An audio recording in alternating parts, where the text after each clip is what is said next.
All right, let's get you a live look at the White House this morning. Still a cloudy day there. You've got governors from across the country meeting there today and tomorrow for an annual working session. But the National Governors Association is not backing today's business meeting or tomorrow's dinner due to the exclusion of Democratic governors Wes Moore and Jared Polis.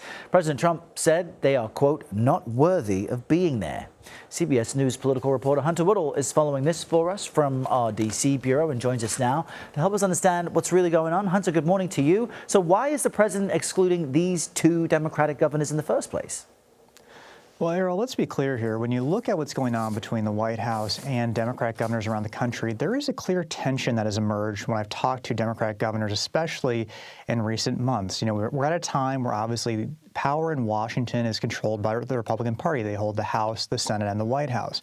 Democrat governors have essentially been the biggest check on the Trump administration's power around the country.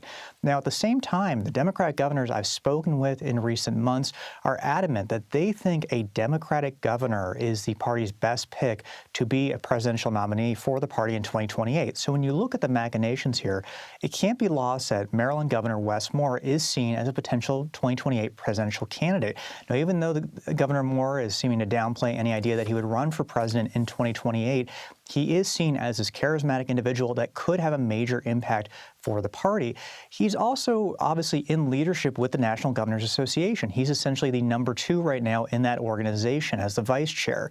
When you look at what's going on right now between his growing national profile and his adamant ability to speak out against the president, the dynamics there were obviously rife for potential conflict with the president. Yeah, and of course he had that Things That Matter town hall with us here at CBS News that aired just this last weekend. Viewers can always check out. But there has been some noticeable pushback toward this concept of excluding two Democratic governors from a Republican governor yesterday. Tell us about that.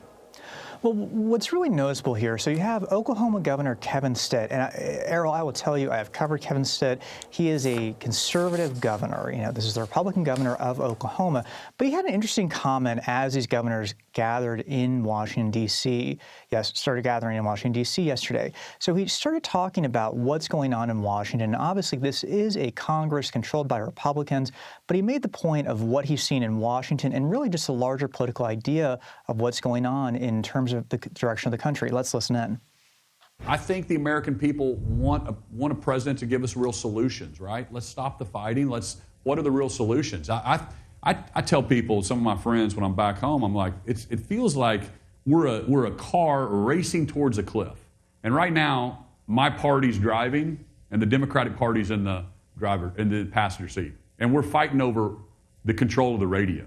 Congress is not getting anything done. We haven't passed a balanced budget in Congress since the 90s. Right. Bill Clinton was the last time that we actually had a balanced budget. A former governor.